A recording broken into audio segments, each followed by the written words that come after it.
I decided to, you know what, because I still did some freelancing on the side. I never really kind of dropped it. And I was like, you know what, let me just do freelancing full time. That was when I made the decision to go full time, and never, ever since then, never looked back. That was the moment where I, went full time freelancer, because before that it was like kind of part time, maybe some pocket money while I was at university. And I went full time, and I was, now I'm very glad that I made that decision. But it took me getting fired and having some rage inside of me to pull the plug and actually become a full time freelancer. But then I was always against building an SEO agency because, I don't know, it just felt too niche, and I wanted some bigger outcome, something more important and interesting for me to do. So again, I was very reluctant to get started because, again, I need something else then. And I think the breaking point came actually last year, just like a bit less than a year ago. I was at this mastermind in August in London, for this YouTuber Ali Abdal. You might have seen him, heard him on YouTube.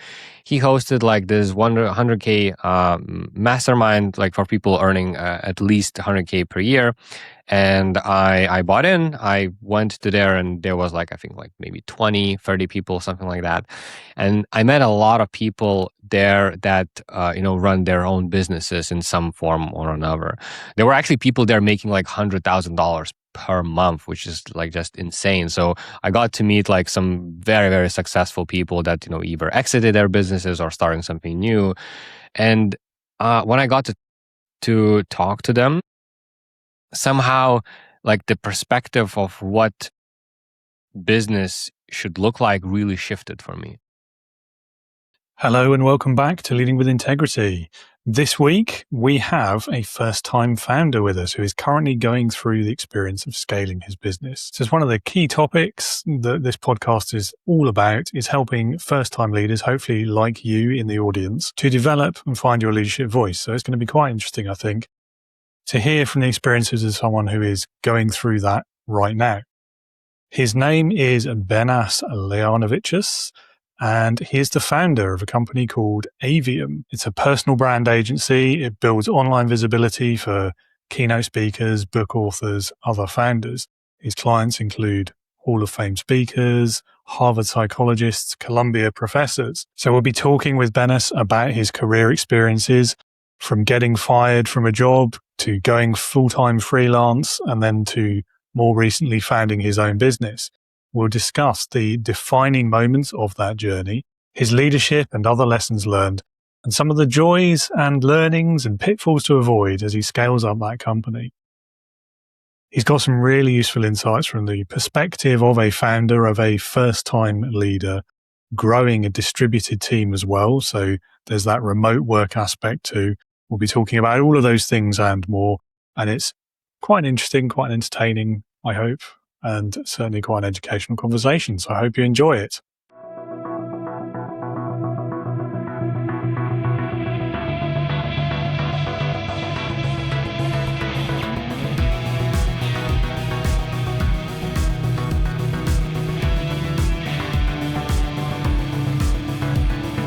Welcome to the Leading with Integrity podcast.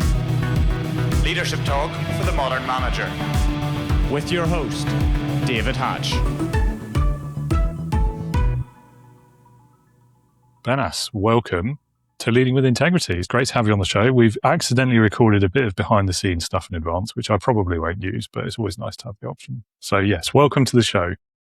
Thank you, David. Thank you so much for having me. Yeah. I'm looking forward to this conversation because you are kind of going through that growing a business stage, that early leadership journey that I think is super interesting to hopefully everyone in our audience. So it's going to be really interesting to kind of hear from you, sort of the almost like the live feed of learning how leadership works as you go kind of thing. So I think you're going to have a really interesting perspective. So on that note, we'll start with, over to you. Tell everyone a little bit about yourself, your career so far, what you do, the business you're building, why you do it, all of those sort of catch-all about you questions.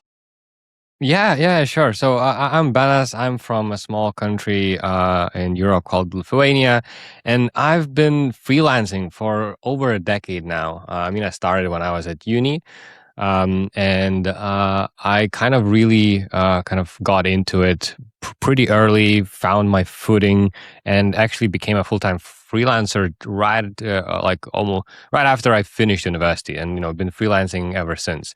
So that's been sort of my main thing that I was doing. I specialize in search engine optimization. That's my like core skill that I kind of started with. I was always interested in like digital marketing and marketing itself, and just experimented with a lot of different things. Was an internet like Skyscanner for social media marketing, did email marketing, did some of the paid ads. Eventually, kind of landed on SEO. Really liked it, and moved forward with it for as the main skill that I wanted to sort of hone in, and started to freelance with that. And then at some point, which was like in the last couple of years, I finally reached the ceiling and wanted to do something beyond that. I was freelancing for such a long time, but I think I finally found a lot of disadvantages with freelancing. If you get sick, if you go on holidays, kind of basically everything depends on you. So if something happens, the business kind of stops or even like dies out in just a couple of months. And at this point, I wanted to start something on my own. I was still unsure how to do it. I was always trying to do a lot of side projects, like YouTube videos, newsletters, affiliate sites, other businesses. Nothing really kind of took off, and then I eventually decided to really take a serious look at this agency creation stuff. And once I finally, it was a tough decision, but once I finally chatted with some people that have done it before, I made a decision to start my own agency, and now I run a personal branding agency for world-class experts. And I'm still sort of in the weeds of building it. I only hired my first person just end of last year, so it's been just kind of like 7-8 months that we've been kind of working together. Now I have a bigger team. Now it's like how many, like 4 of us in total, plus a couple of contractors. But still, there is a lot of things to do to basically make this agency into something that that runs almost by itself, with me needing to do sales and be the face of it. Amazing. Yeah. So we'll get into that journey a little bit more in a moment, but I think let's start off with, let's get the tech bit out of the way. So I'm sure there's plenty of people in the audience like me who they hear the phrase SEO. Like, we hear it constantly. I feel like it's all over social media all the time. And to me, it's always been a little bit like witchcraft. Like, I don't really understand it. Like, if it works, why it doesn't work. And I apply that to marketing more generally as well. I'm a bit of a marketing Luddite, if you will. So, what is SEO like for the lay person? And how can people use it to like stand out? Like, what's the magic of it when it works? Yeah, the main gist of SEO is that when you search something on Google, there are like paid things, like paid ads that pop up at the bottom. At the top, but then there are like organic results. So all SEO does is basically optimize the websites to rank on certain keywords as high as possible on Google. And the reason for that is very simple. First results on Google always get the most amount of traffic, since Google basically owns the whole market share of the search. Everyone in the world searches for something. Now we also have like AI search. We can also get into that. But generally speaking, SEO is there to help businesses optimize their websites for the particular keywords, so that they can get clients, leads, customers through Google as one of their traffic channels. Okay, fair enough. And you preempted my next question, because the rumor we keep hearing about Google, right, is that they're going to basically stop being a search engine and it's just going to give you AI results and that's all you're ever going to get again. I don't know if that's true or not, but it's getting a bit of hype. What are your feelings on that? Is it Is it going to make any difference? Is it just the same thing, a different package? What are your thoughts? Yeah, it's still it's interesting. So I mean, if you would have asked me that question like 2 years ago, or even like a year ago, I would probably say that Google is dead, SEO is dead, everybody's gonna move to AI search, and we're all gonna be done with that. But nothing like that really happened. So it's been much like people have been much slower to adopt the AI search, as for example, a lot of the people in the SEO industry expected. So it's still a very tiny slice of people are actually that are searching on AI search. And Google still owns the majority of the market share. It only dropped by just a couple of percentage points, which is like very minuscule compared to what was predicted.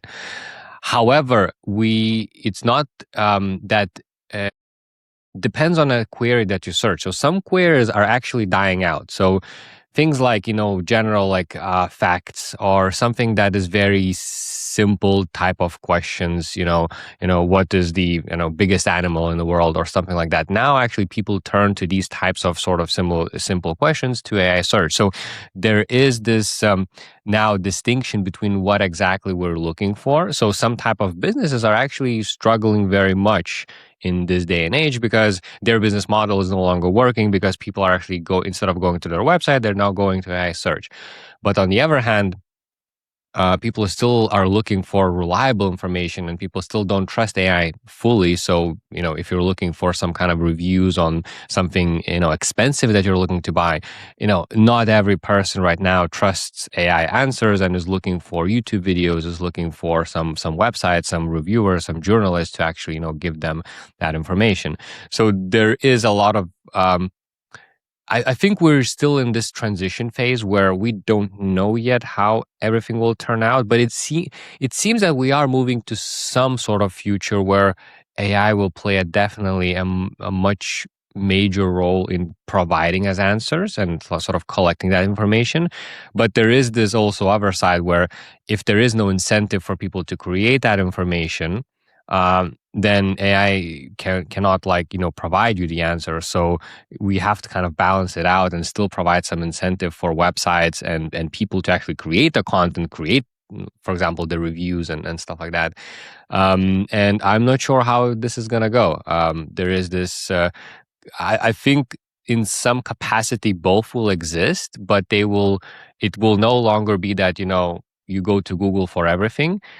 Or like you go to traditional search for everything. It's going to start like, you go for AI for certain things, you go for Google and websites for another thing. So we're going to have a lot more, like a market is going to be divided in much smaller slices.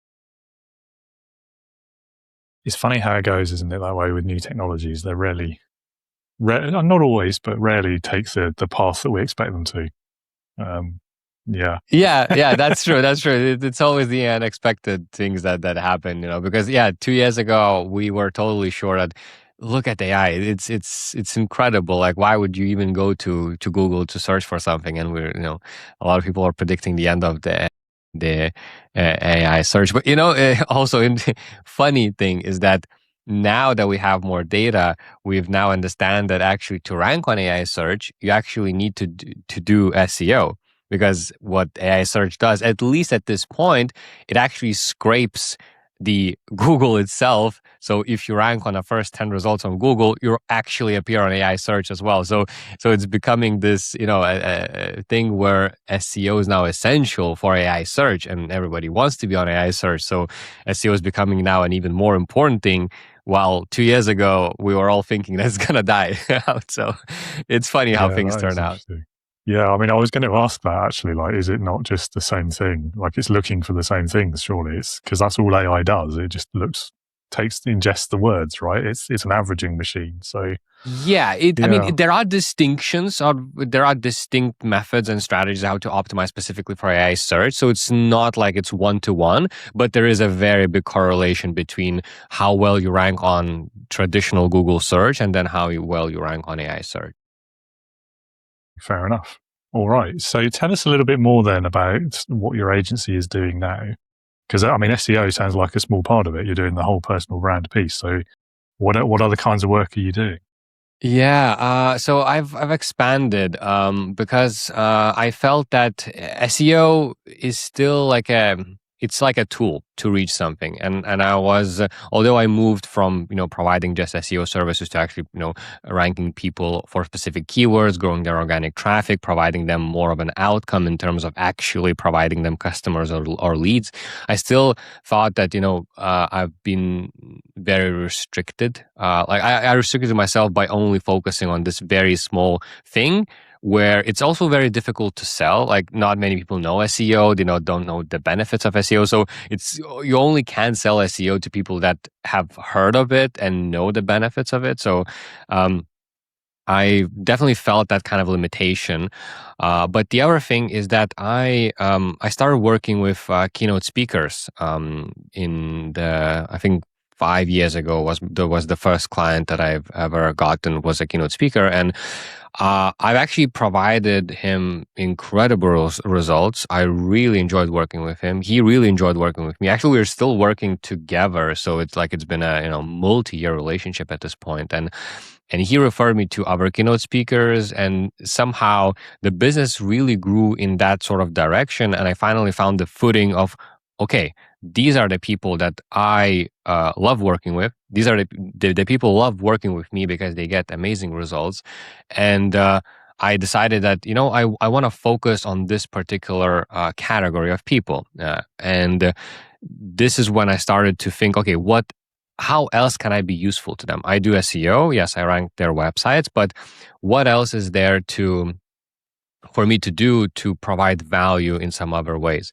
And this is how I landed on actually doing LinkedIn and podcasting for them. So these are the two other very important channels for keynote speakers and similar types of people.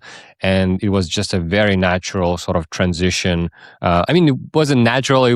I eventually connected all of the dots that the kind of everything made sense, and eventually that became okay. So if I'm doing LinkedIn, if I'm doing podcasting for them, if I'm also doing SEO for them, but what is the outcome that I'm actually building towards? And I eventually landed at it's building personal brands.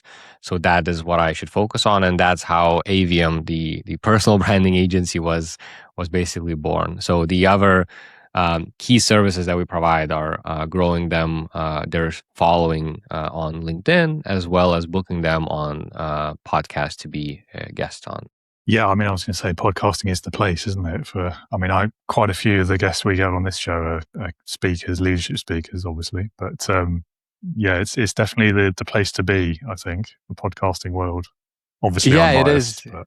No, it is. It's a really great platform because it takes very little time for them. So basically, we manage all of the logistics. They only need to show up, talk for an hour, and then that's it. So that's one thing. It gets them in front of the right audience. Usually, they have a lot of clips that we're now able to repurpose and share. We also can share we can use the transcripts of these podcasts to actually create content for their LinkedIn, for their website, for their blog. So the podcast itself is a very good engine that feeds a lot of the other stuff as well. So not only it has direct benefits where speakers can actually get in front of the right audiences to gather followers or people directly even sort of buying their books, but also it's the kind of the content engine behind the rest of the things that we do. Plus, if you're trying to sell yourself as a speaker, a podcast, you're speaking. So it's like exactly, yeah. You can see it in action, right? Yeah. You want to be visible, for a keynote speaker. That's a very important piece. So, it very naturally connected with me. I started doing LinkedIn myself. It's very interesting because every service that I kind of offer started from me doing that first. So I started doing SEO for some of the clients, but then one of the big parts was I actually built and sold quite a few websites back in the day myself. And then with LinkedIn, I started doing that myself until I realized that there's a big potential. And then I started offering that to clients. With podcasting, is kind of the same thing. I knew there was a very big benefit of doing them, and then I eventually started doing that myself. And now I'm turning that into sort of the offer for the client. So, funny thing is that everything that I do for the clients, I actually do for myself. So I am building a personal brand for myself because I believe that it's going to be a very, very important thing in this AI world in the next 5 years. And, so it's not that I'm providing a service that I'm never using. I'm actually doing that myself and then offering that extension to the clients that are served. So if anybody sort of asks if I believe the things that I do, I always refer to them that, I'm doing look at my LinkedIn, look at the podcast that I'm on, look at my website. I'm doing the exact same things that I'm offering other people. Yeah, it's pretty good reference there, isn't it? And I think it mirrors the journey that a lot of freelancers go through, actually, is you get good at a thing and then you realize, well, I could sell other people this thing as well. And I don't have to do this job working for this company that I don't really enjoy. So I'm going to go and do this instead. Yeah, exactly. Yeah. I think all of the freelancers start this way when you learn some sort of a skill, and then you see that there is a need for that type of thing outside of what you do for yourself, and then you go ahead. So some people kind of pull the plug and actually start doing that for others. Which sort of leads us into another question, actually. So you mentioned that you started off with a corporate role.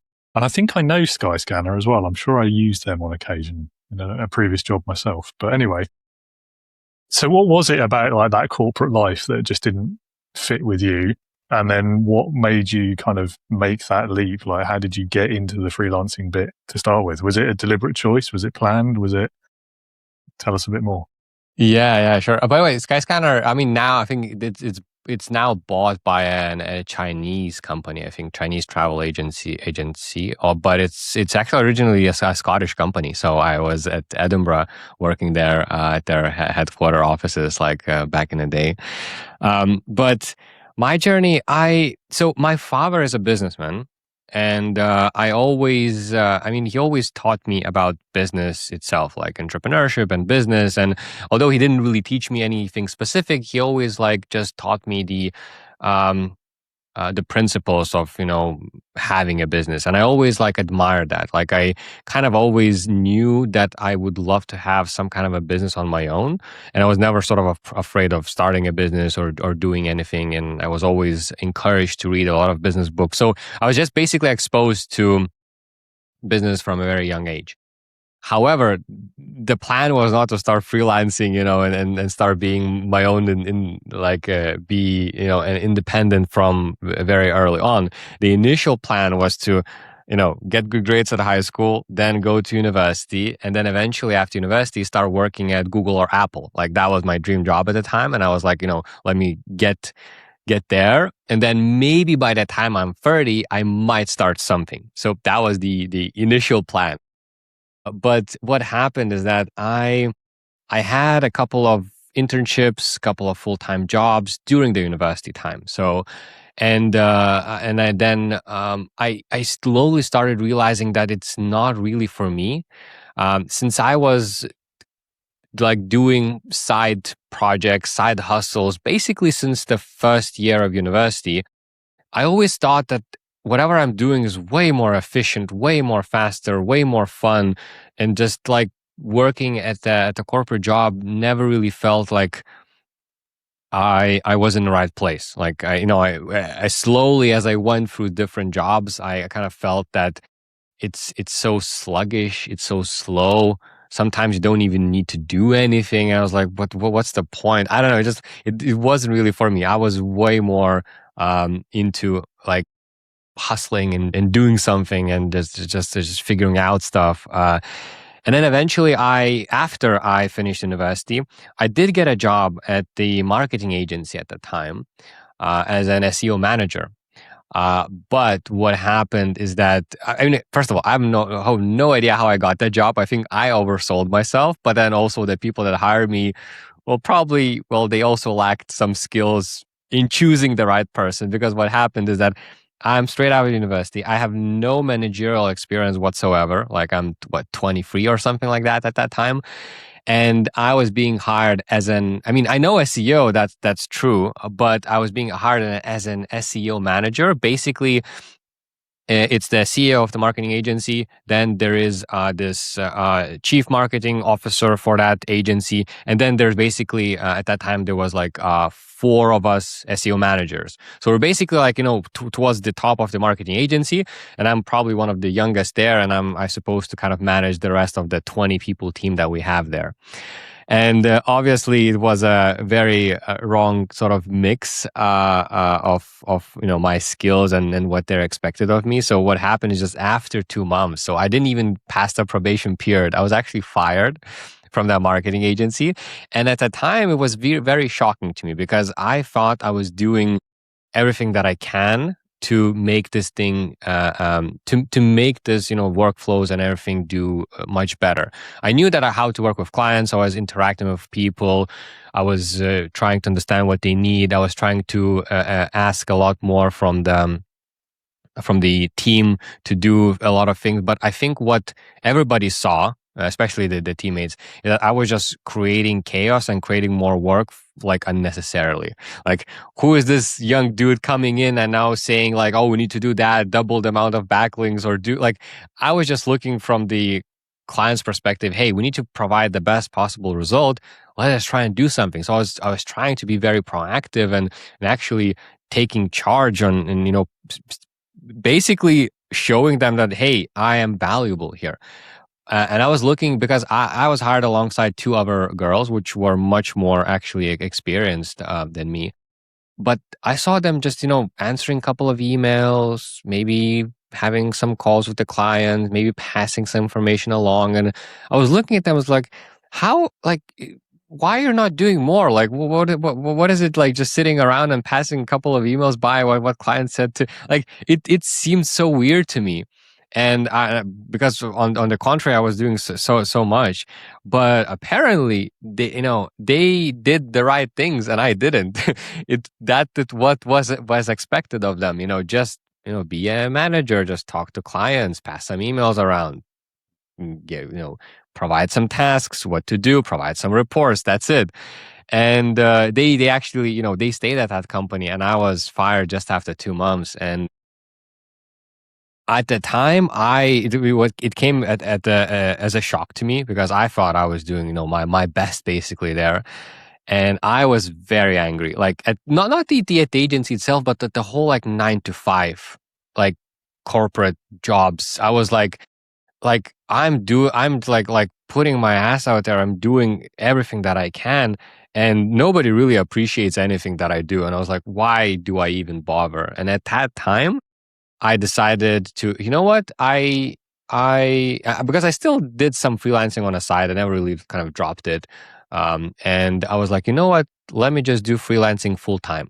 That was when I made the decision to go full time, and never, ever since then, never looked back. That was the moment where I, went full time freelancer, because before that it was like kind of part time, maybe some pocket money while I was at university. And I went full time, and I was, now I'm very glad that I made that decision. But it took me getting fired and having some rage inside of me to pull the plug and actually become a full time freelancer. That catalyst, that pivot point, moment of change. I think that again, that's a familiar part of the story. I think for a lot of freelancers, a lot of small business owners. Interesting though that you actually did go through that sort of kind of corporate experience. I think that, there's loads in there we could unpick. I think what, to me, so I've spent very differently to you. I've spent my whole career in a small business. Like I never really did the big corporate thing, which is interesting because my dad, the example of you talked about your father and what he taught you. For me, my dad spent, and I guess technically still is, like his whole career in a massive multinational. Like he's probably been in there like 50 plus years now. He's retired twice or something, and he just keeps going back. Like it's just, you can't stop. So I never really had that entrepreneurial bit from him, although I did learn things like work ethic and what it meant to, work as hard as you could and all that sort of thing. But I never really went and did that myself. I worked for small businesses. Some of them were a little bit corporate, and I think that experience in itself was enough probably to turn me down the same path as you eventually. But what I loved about the smaller businesses, and you hit this point yourself as well, is you can see the impact you're having. Yeah. So when you get lost in those big companies, when I was working like temp jobs and things at uni, I did do a little bit, like a few months here and there for bigger companies. So I got enough of a taste to know it wasn't for me. But you're just a number. Like nothing that you do, you don't see the impact it's having really on the business. Maybe on an individual customer if you're lucky, but not always. Exactly. Yeah, I know. I totally agree on this. And I heard and I believe this, that working for smaller businesses is much more valuable for you as a person, especially as a young person, because you see a lot more stuff, you see that impact, but you also probably need to do a lot more different things rather than being a very small cog in a very big machine. So that also kind of teaches you to just be flexible and understand certain things a lot 100%. more. Yeah, and the classic of small business, everyone ends up wearing many hats, don't they? As you say, which is great, especially when you're earlier in your career and you're maybe, like I was, not really sure what I wanted my career to look like eventually. Like, I didn't have that end goal. It's good. You get to experiment at different things and learn what you like and what you're good at, and then you can specialize on that in the future.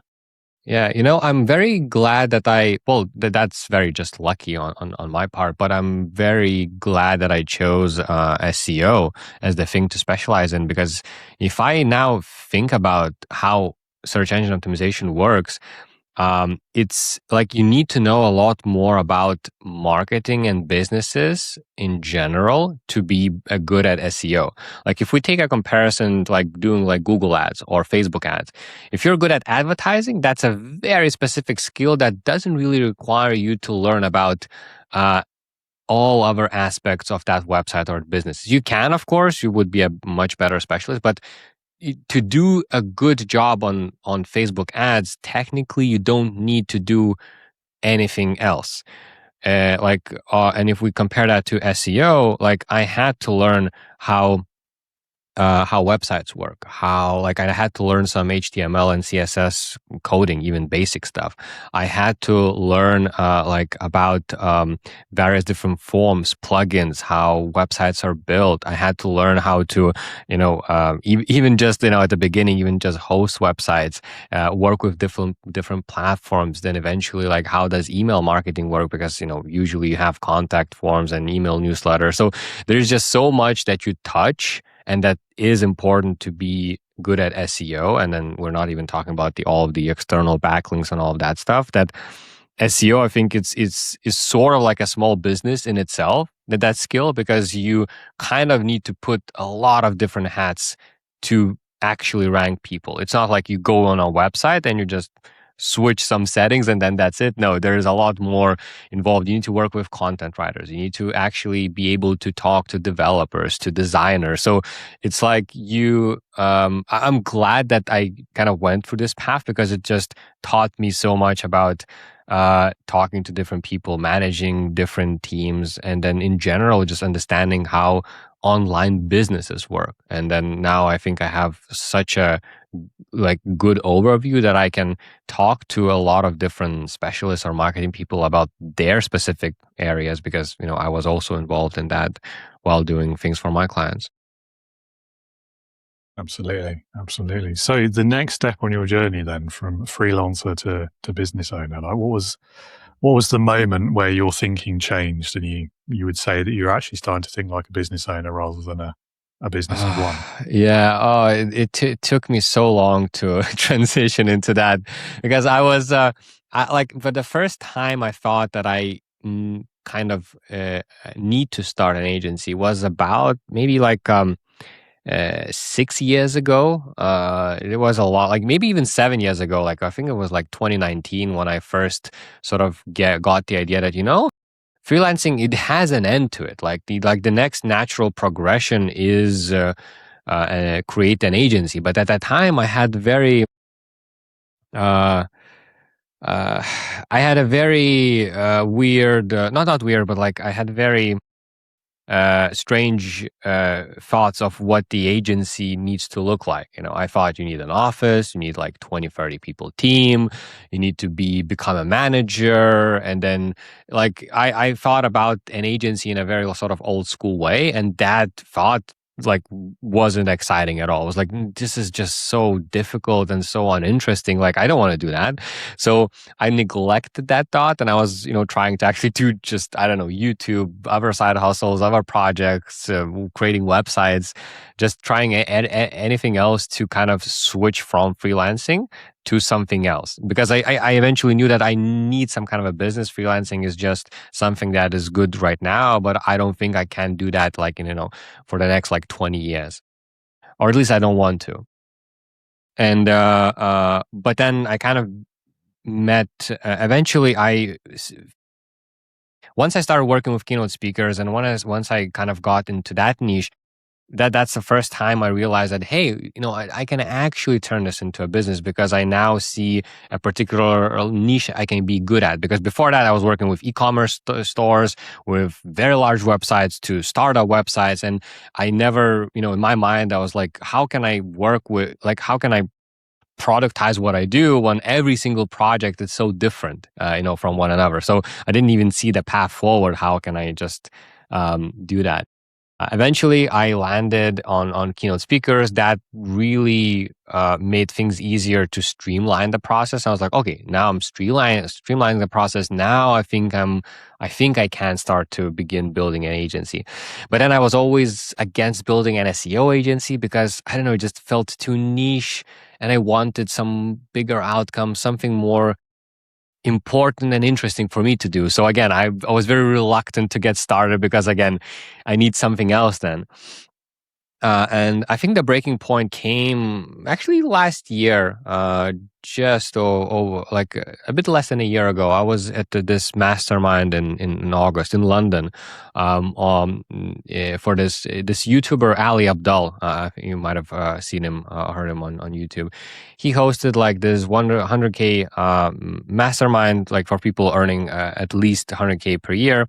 And I bought in. I went to there, and there was like, I think like maybe 20, 30 people, something like that. And I met a lot of people there that, run their own businesses in some form or another. There were actually people there making like $100,000 per month, which is like just insane. So I got to meet like some very, very successful people that, either exited their businesses or starting something new. And when I got to talk to them, somehow like the perspective of what business should look like really shifted for me. Like I understood, wait, like I do things remotely. Wait, I can actually build the team and process the way I want to.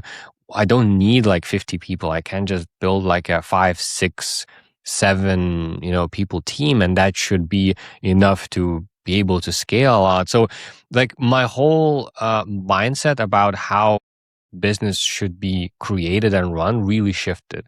I also really like to talk because Ali's team was also there, quite a few people actually, and I was able to talk to them as well just to understand how he runs his team because he has I think like about like 12 people or 15 people like on his team.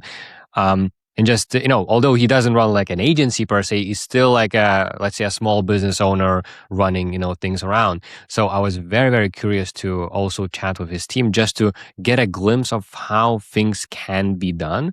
And I think like after that, just one day, I literally made a decision. Okay, I need to start my own agency. And then, in just a couple of weeks' time, I began looking for the first person, began just the actual process of creating that agency. I think there's some really important lessons in there, actually.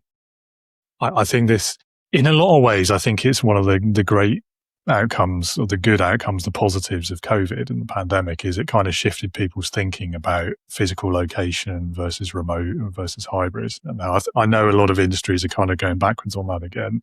I understand the reasons for some of them at least. But I think back to like pre-COVID, starting a business in inverted commas meant exactly as you said, like getting the office, hiring a massive team. Like the bigger your team, the more successful you were, even if your business made no money and they had nothing to do. Like it was all a bit ridiculous, right? And I worked in one of those businesses. Like when you're spending, and you read about companies that still do it, you're spending like 5-6 figures a month just on your physical office, even though you're an online business, you've got digital products. Your team could be distributed, but again, because of the place you've picked to put your office, you are therefore can only hire people within traveling distance. And if you put it somewhere like, say, London for the status, that means your staff costs are going to be through the roof as well, because it's expensive hiring people in London because they've got to live in London, or at least a reasonable distance from it. And all of it like completely wasted cost. I'm on a rant now. I know. I'm sorry. I'll stop. No, don't worry. But don't worry. it's like the point I guess I'm trying to make is we let like the ego and the status part of it drive our decisions rather than what's actually best for the business and what actually makes sense for me as the business owner as well. Do I want to be doing this? Do I want to be commuting to an office just so I can do a social media video of my flash office?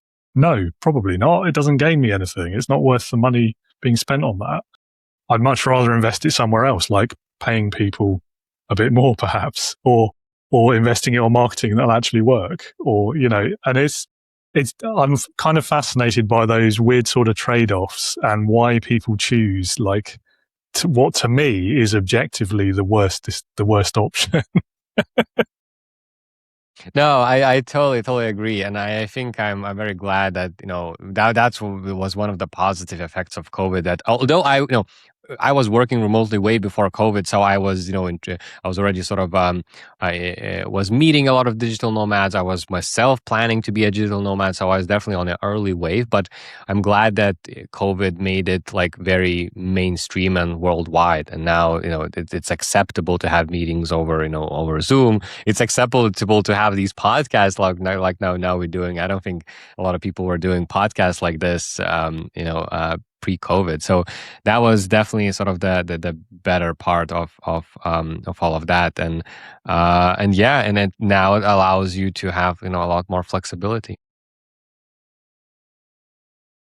It does, but it also like exponentially increases your talent pool as well. So if you've reached a point where you need to be hiring people, you're not limited to your local area or even your country anymore. Like you can find the best talent wherever it is, as long as you can afford it. Yeah, exactly. No, exactly. No, I'm really like I really believe that there are a lot of good people out there, and I'm looking, for example, my team, like we're like all over the world actually. Like we have like one girl is in Romania, another guy he's in UK, and then I have another person in Argentina. So I'm just like looking everywhere for people that are actually good at what they do. It doesn't matter sort of their location, because we can work async, and that's not a problem at all. Absolutely. Now, the elephant in the room is this point about like team culture and the face-to-face and that we lose something by being digital. Now, I kind of don't buy that argument, but I also sort of understand where people are coming from. Like the social aspects of who you're working with, being in the same room, sometimes that can be impactful. But I don't know that it's necessary for work. Does that make sense? I don't know. Yeah, I think it does. I mean, I think it's like case by case basis. So I think there are like people that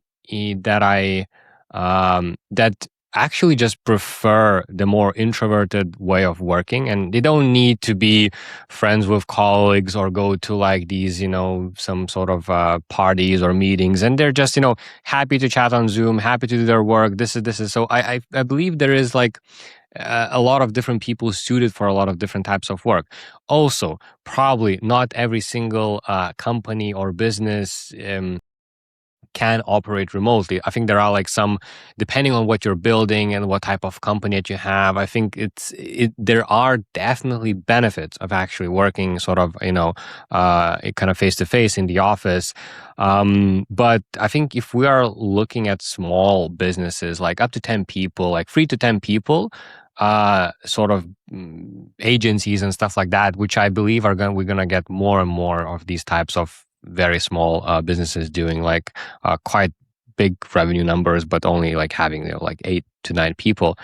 I think there is like this slice of pie in this area where people would enjoy working. They don't need to meet. Although, if the business is doing well, why not actually do these that are now also getting popular, like these retreats where, you get a team in some place in the world, everybody flies in, you spend time like 1 month or 2 months there, and then you kind of, then go work remotely for the rest of the year. So I think there are also like these hybrid modes or hybrid things that you can do, which you still interact with people, but then, most of the time you still work remotely. Again, it depends on one person to another. Some people might prefer that, some others don't. So, but the good thing is that, when you're talking about people that can now work remotely from anywhere, means that you can find every type of person that is the most suitable for your company.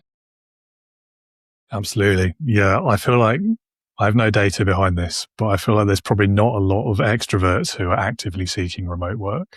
Like, I feel like those I people suppose. need to be in the room, right? But Exactly. I don't know. Exactly. That might be unfair of me. No.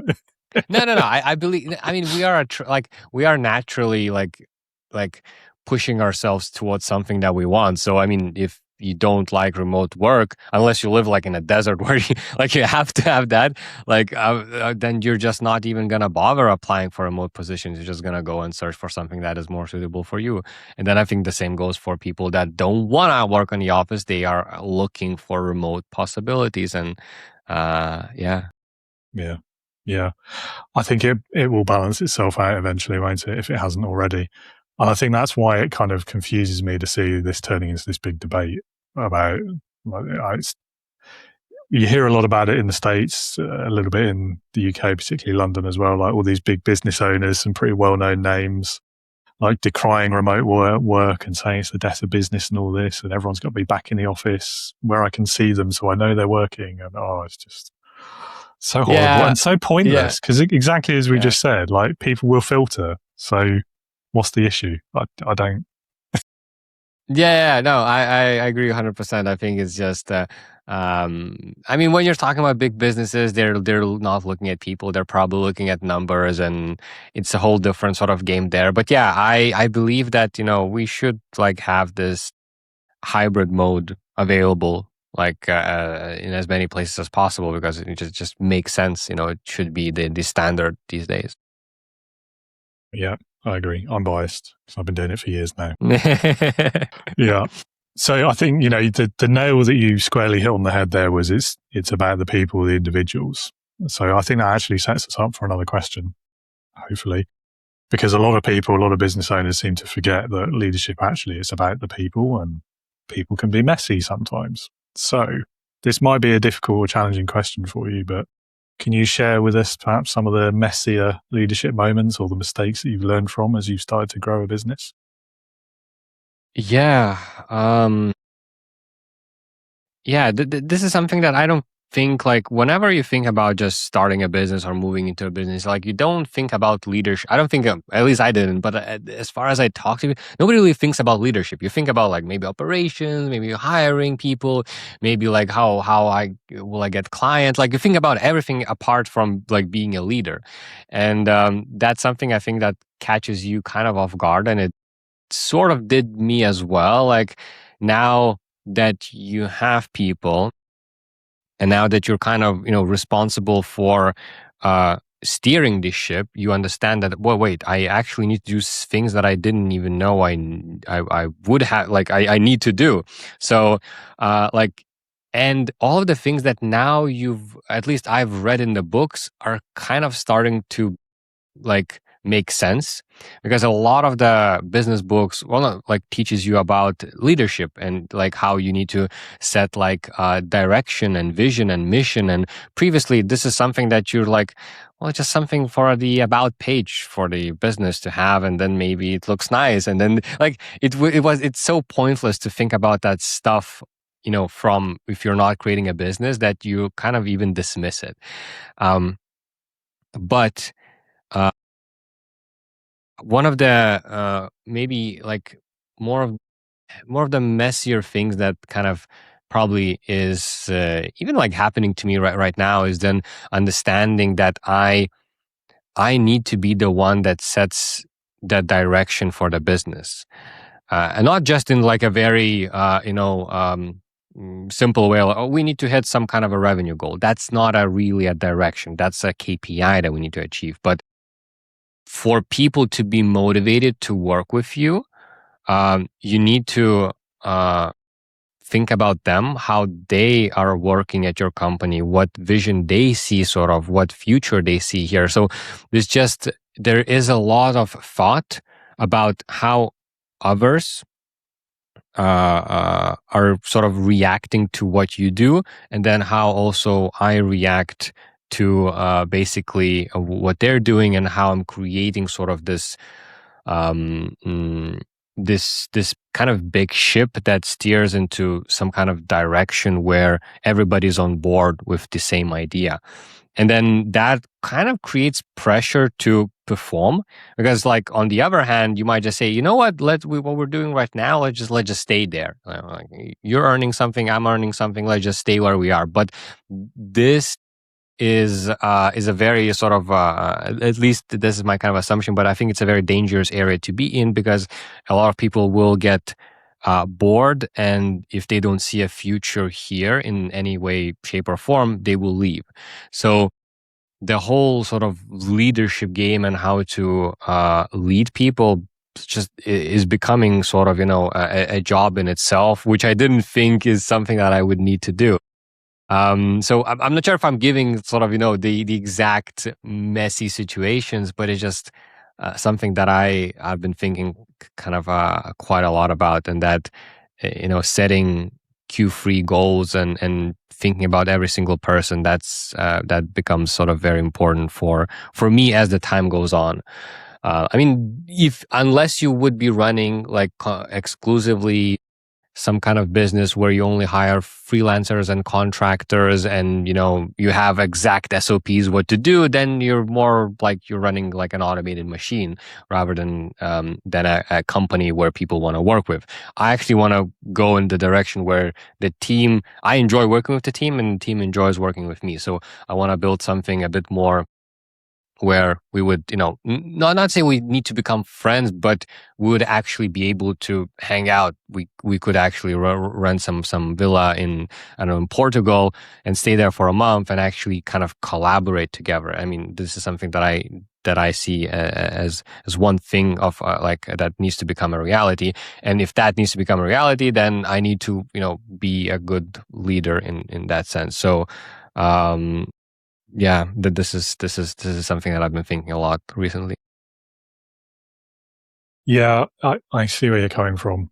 I mean, even in that scenario with you just hiring other freelancers, I'd argue you still need the leadership skills then, because they're still people, aren't they? They still need those things, like the reason to work with you, the vision to the future, like what's in it for me almost as well. Yeah. So I don't know, maybe it's slightly less important, but I think it still matters. Yeah, I think you can get away with a lot more with just working with, because technically if you have an SOP, if one freelancer goes away, you can hire another freelancer to do this. Like if you're like building a very automated machine, then technically you can get away with a lot of that stuff. So, I mean, that's probably the thing why it's easier to do that with freelancers rather than part-time or full-time employees. Another question I was going to ask you, which I feel like has probably just been covered in that answer as well, was like, what are some of the things you know now that you wish you'd known when you started your business? So I guess that'd be one of them. Are there any others? I think that's probably one of the biggest ones, is that like people need the direction. Like that's again not something that we probably think about, but like people need to know what is their direction, what is their thing that they need to do. I think a lot of entrepreneurs don't think about that, because we don't need direction. We're just generally like, give us freedom. Like I had direction at the marketing agency, I had direction at the corporate job, but I was like, no, I want to do my own thing. And then we think that we need to give freedom to people because that's what we desire. Oh, you know what? You can do whatever you want. Like we have the goals, we have, general minor direction what needs to be done, but you're just free to do whatever. That's actually a very wrong approach for a lot of people because they then feel that they're left to their own devices, and it's usually they're not equipped to actually handle that. So this is a very interesting finding because, personally, I feel that, this is where I would thrive. Oh, perfect. I have a full freedom to do this job however I want to do. But what I'm finding is that a lot of people do need a lot more restrictions, a lot more guidance, and a bigger vision rather than just one KPI number to actually deliver the best possible result. And the thing is that they actually would feel a lot better if you would give all of these things to them. So this is probably one of the unexpected thing that I didn't really think about or knew about until, I experienced that myself. I think that links back to what we were talking about earlier. Like the differences between big companies and small ones is people don't like to feel like they're like that cog in the machine and they're just getting lost in the numbers. They like to feel seen. They like to feel like what they're doing matters, even if it's just matters to the company. It doesn't have to be like this grand altruistic matter. I think there's like a spectrum. So sort of, on one side we have an extreme where you have everything is so clear that you're like just a cog in a machine, but then, you lose the purpose and the meaning behind of that. But then we have another spectrum on the other side where like, you have complete full freedom to do everything. And I think a lot of people are not equipped to do either of these extremes, and they're most comfortable somewhere sort of in the middle.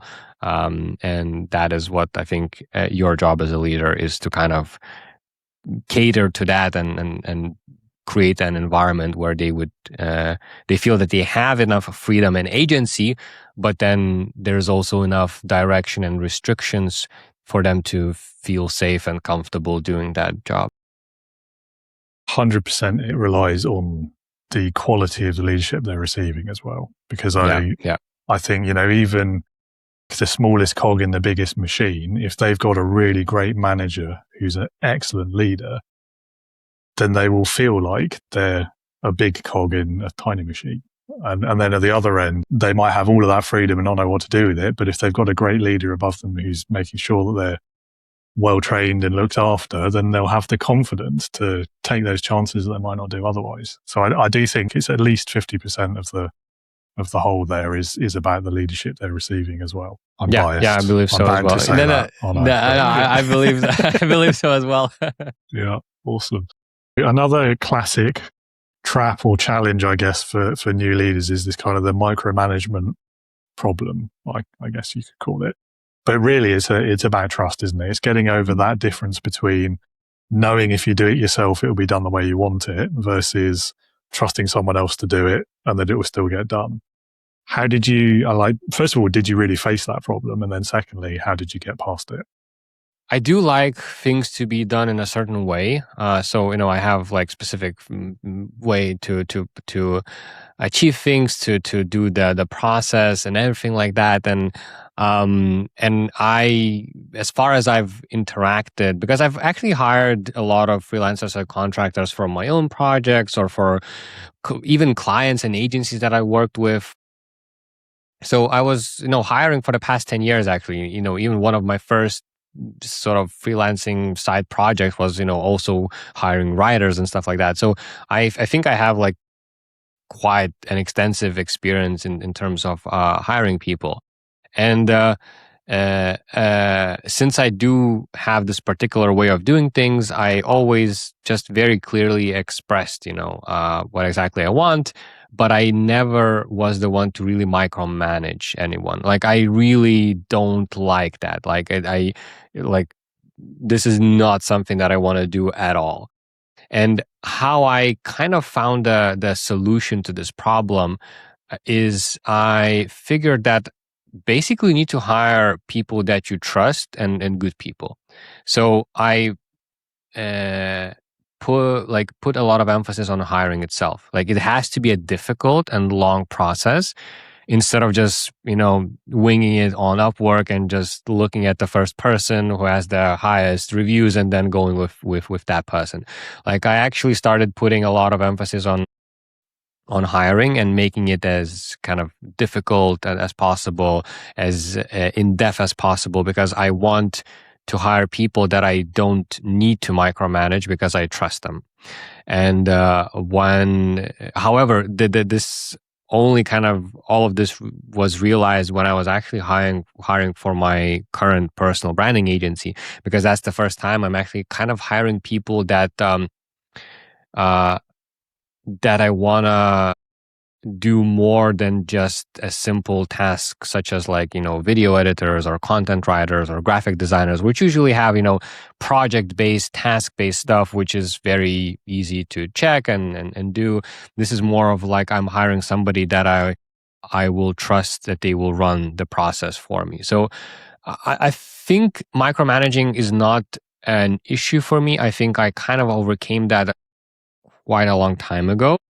And now that I'm building a lot of trust with my team, I'm slowly just kind of letting go of stuff. So I think it's easy for me, but I think it's because I've been working with a lot of different people and experiencing that micromanaging thing for years now. So I think I'm at the point where now, as long as I know that I did my best in terms of hiring the right people, then it's for me, it's very easy to then let it go, because I already feel that this is the person that I want that person to be on my team. We then work for like 3-4 months. I get a sense of how they work, what's happening. And after that, it became quite easy to start letting go of the stuff.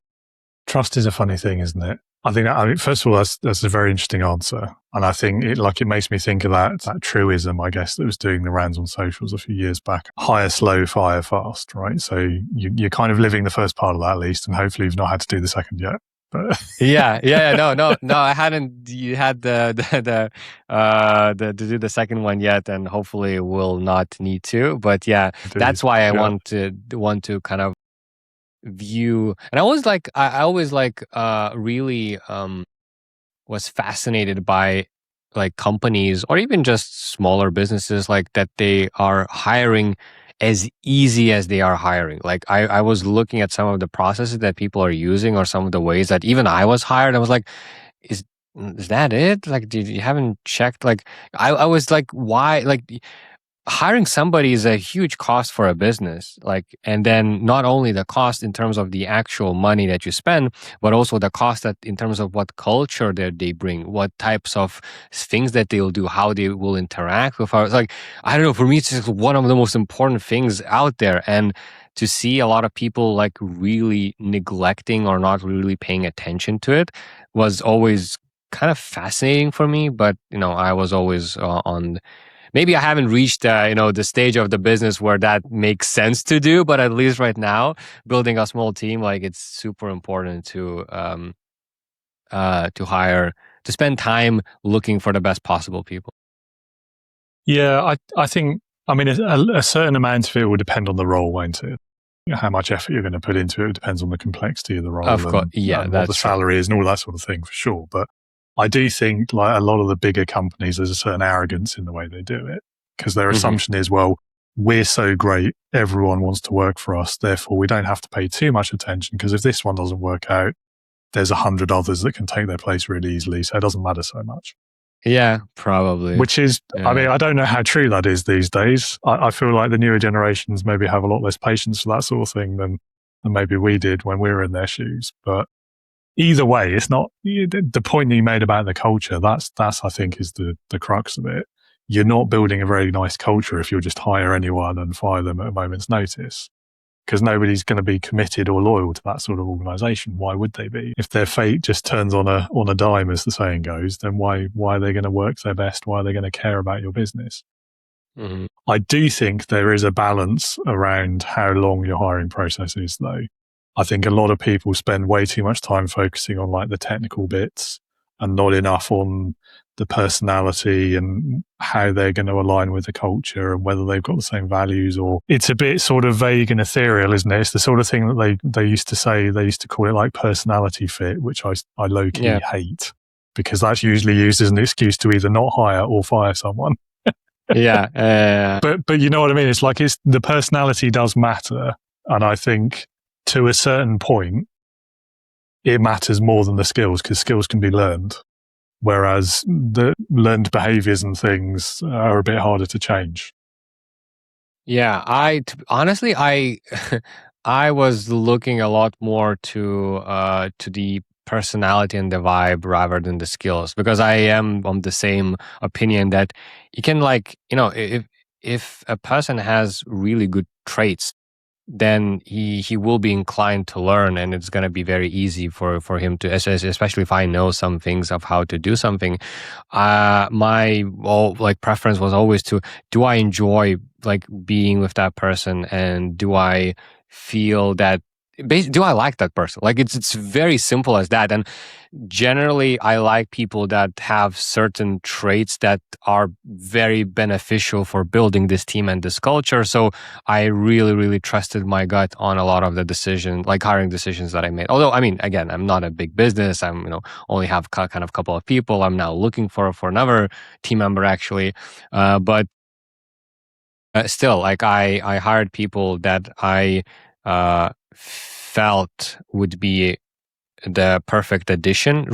I mean, all of them actually had some really great skills. Like it's not like I hired them with no skills at all, but I definitely put more emphasis of, like, who are they as a person. And for example, one of my first hires was a digital business manager, and her whole job was like, I'm a freelancer. Like, there was just two of us back then. And I was like, your job is to extract everything that is in my head into some kind of a system. Like, there is no system. Like, we have nothing. And basically your job is to kind of start creating that by extracting everything that from me. And honestly, I'm so super happy that I hired her. Like, she's been like an incredible person, and she has helped me so much and actually turning this into a proper agency. And again, when I first was choosing who to hire, I kind of like saw that potential, or that I don't know, that vibe in her, that she is the right person for this type of job, regardless of the actual like sort of skills that she had. So I think, yeah, again, it does depend on the role. If you're like a multinational company, then, if you're hiring some interns, of course, the hiring process is going to be totally different there. But generally, if we're talking about like an average, business out there, I think they would benefit a lot more from putting more emphasis on the hiring side of things. Absolutely. I think it goes both ways as well, doesn't it? Because if you're the sort of hiring manager, let's call it, let's make it a bit generic, but if you're the sort of hiring manager who's not really trying to get to know the person and what they like and how they work and a bit about their personality, that sort of thing, if you're not trying to learn, if you're not asking those sort of questions in the interview, from the other side of the table, there's some pretty big red flags there about the sort of leadership they can expect if they join your business. Yeah. So I think it goes both ways. Yeah.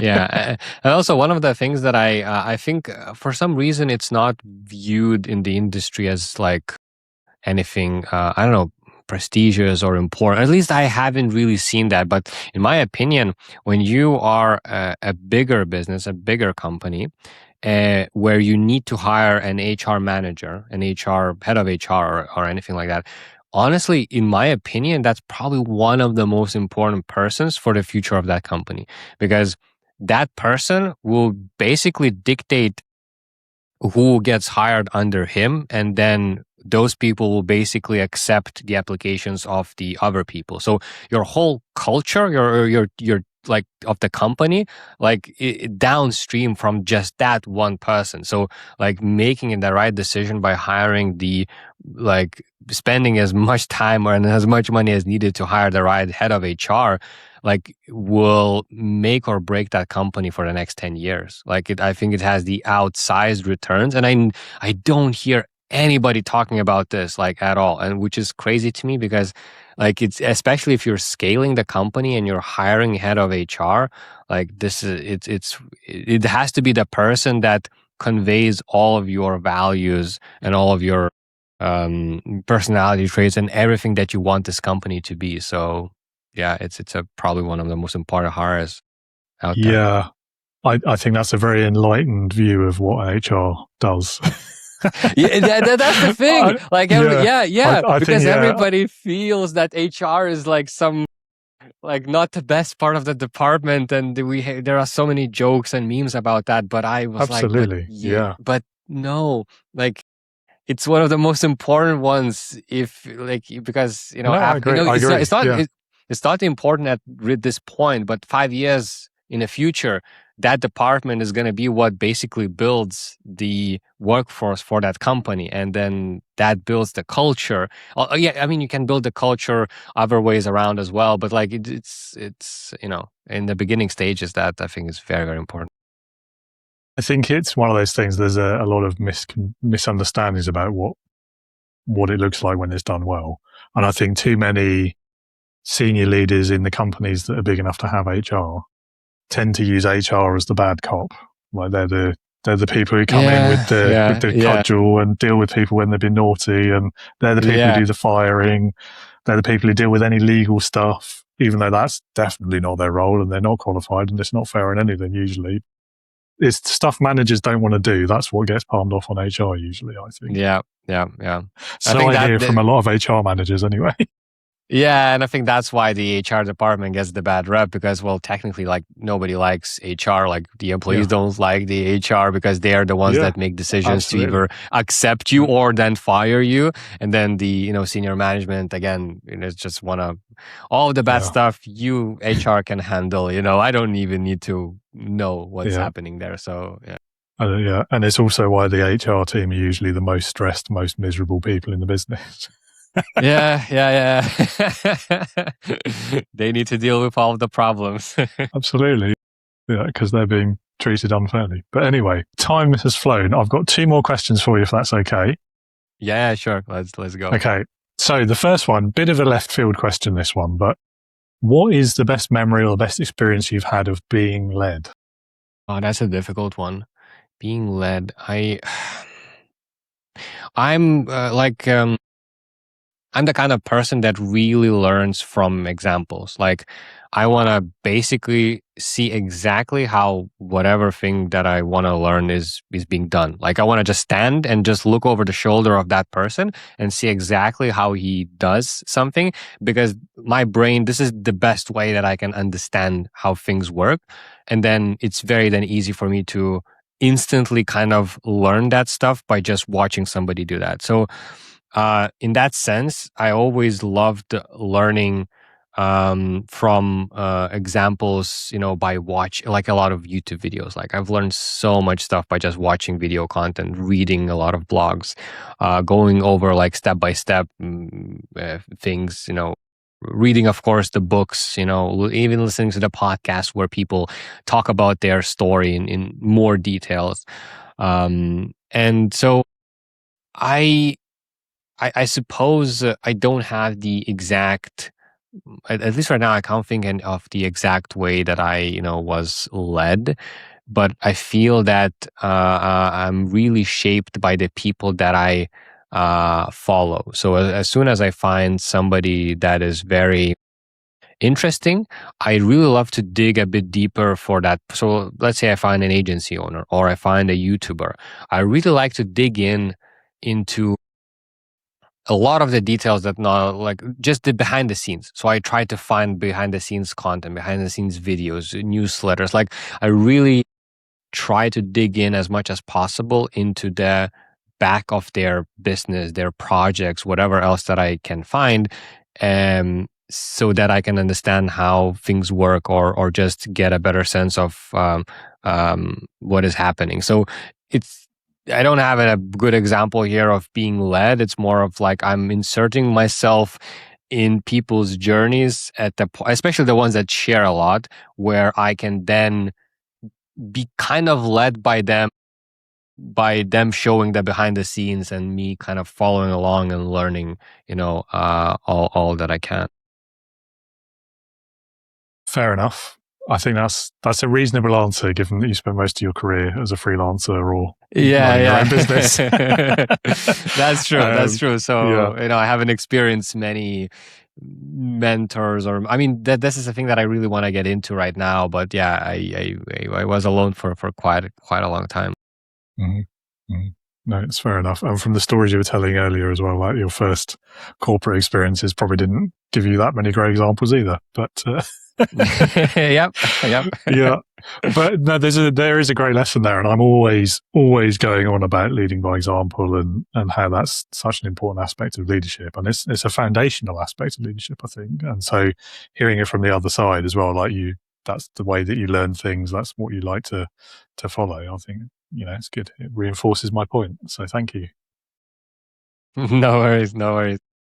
Okay, last question, and this is my favorite one, so everyone has to answer this one.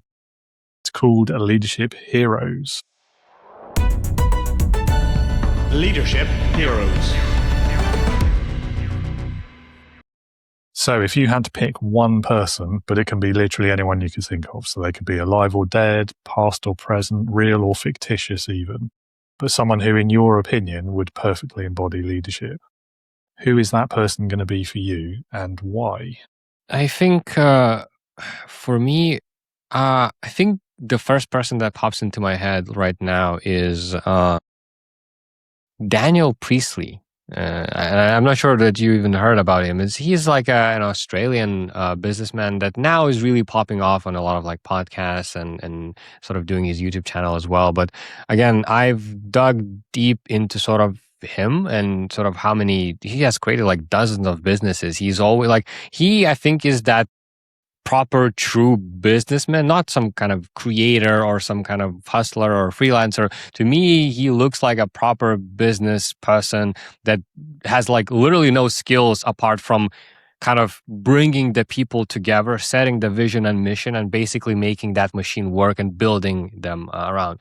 And as far as I've read these books and also saw, he built a dozen of very successful businesses from a very young age. So he seems to have for me at this point, like I'm looking up to him to kind of see how he leads people, because it's not I think it's nowadays being a good leader is a very exceptional skill, and I personally haven't really seen a lot of good examples of good leaders. I mean, there are like good leaders out there, but if we're thinking about some people that are way outside of my sphere of even ever meeting or just like relating to those people, then it's very difficult for me to look at them as people. And Daniel Priestley, I think for some reason he's the one that really I think has some really great leadership skills that I want to learn from. Yeah, I am aware of him. I think you were the first person to choose him as well, so bonus points. In fact, wasn't he involved? There was a bit of software I used to use for like quiz marketing called Score App. I feel like he was involved in that. Yeah, that's his actually software. Yeah, I stopped using it. It got too expensive. but it was good. Like, you can't argue with the business leadership behind that. And yeah, I mean, no, I think he has some way of bringing people together, he basically has that I think that leadership skill is probably the most developed in him, and that's how he can actually create companies, and run them like that. So I'm trying to learn a lot about leadership from him as much as I can from very little information that is out there. Yeah, I mean, he's certainly a compelling speaker, which is quite a useful skill in leadership. Which I think is very important. So that's another thing. I think that's part of the reason. I mean, I haven't started doing podcasts because of that, but now I see that one of the benefits of doing the podcast is just making sure that I am able to speak freely and speak my mind and kind of collect my thoughts and have everything lined up perfectly. Because speaking is probably one of the more important skills in terms of leadership. At least that's what I'm kind of finding out, because how else do you interact with your team? Well, I mean, it can be written, but usually it's spoken in like some form or another. It's a Zoom video, it's a Loom video, and I think people, need to see you instead of just read about you. So speaking probably is very important. And and I do like the way he can express his thoughts and opinions, and I value that, and I try to probably emulate some of that. Fair enough. Awesome. Well, we're pretty much at the end. Thank you so much for being with us today. I've really enjoyed this conversation. It's been lovely to hear about your business journey and been very candid with us and some of the things that you learned and challenges you faced and everything. So one final thing I will ask you is, if anyone in the audience would like to learn more about you or your business, is there a website? Are there social links? Where can they go to learn more? So Avium.vip, that's the agency website. So if you want to find anything about that, testimonials, case studies, what we do, that's there. I'm actually very active on LinkedIn. So my name, my surname on LinkedIn, you'll find a lot of me posting behind the scenes there. But if you really want to dig into stuff, I actually have a YouTube channel. Again, my name, my surname, and where I basically document the behind the scenes of building this agency. So if you really want to get the full behind of the scenes of how things are working, this is where you can go. Awesome. Well, Benas, thank you again for being with us. Have a great rest of your day, a good week, etc. And thanks again. Yeah, thank you, David. That was so much fun. Benas, thank you again so much for being with us. Love that conversation. You were very open with us there, so got some real insights into the real challenges that an actual business owner is facing, an actual first-time leader is dealing with. I know that's going to have been really useful to everyone in the audience. Listener, viewer, if you would like to learn more about Benas or his company Avium, do check those links in the show notes. You'll find his LinkedIn and his company website there. I do encourage you, click on those links, go and learn more about the guest this week. Perhaps reach out to him if it's something that you think he could help with, or perhaps if you have questions about anything that you've heard today. And if you are like Benas, if you are a new leader, a first-timer, whether you're founding a business, growing one, scaling one, or whether you are one of those new managers in a company that somebody else owns, you're working for someone else, but you're leading for the first time and you're struggling with it. The expectations that have changed overnight that you weren't prepared for, you've been pushed in at the deep end without a flotation device or without being taught how to swim, and you don't know where to turn, and you just want a friendly pair of ears, or perhaps a community, a whole group of friendly ears to talk through some of those challenges with, whilst also learning about leadership from the theory to the practice, attending some live events like our monthly virtual coffee.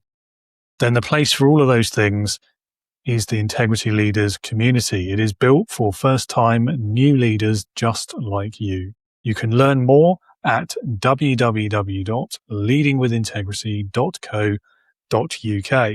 That is on the screen as well. It's also in the show notes again. Have a browse of the website. When you're ready, hit the big green button on the homepage and it will take you to the sign up page for the community. And if you have any questions before that stage, you can, of course, find me on LinkedIn. Again, that profile is in the show notes.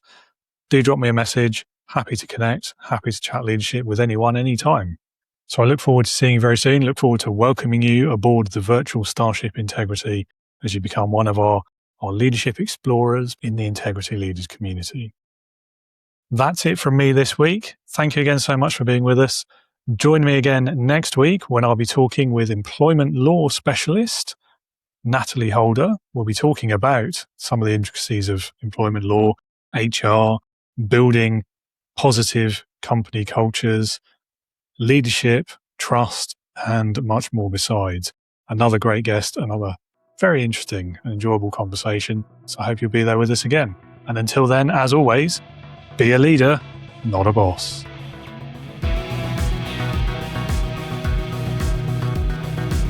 We're here to do a podcast, aren't we? I should stop talking rubbish. No worries. Yeah, we are.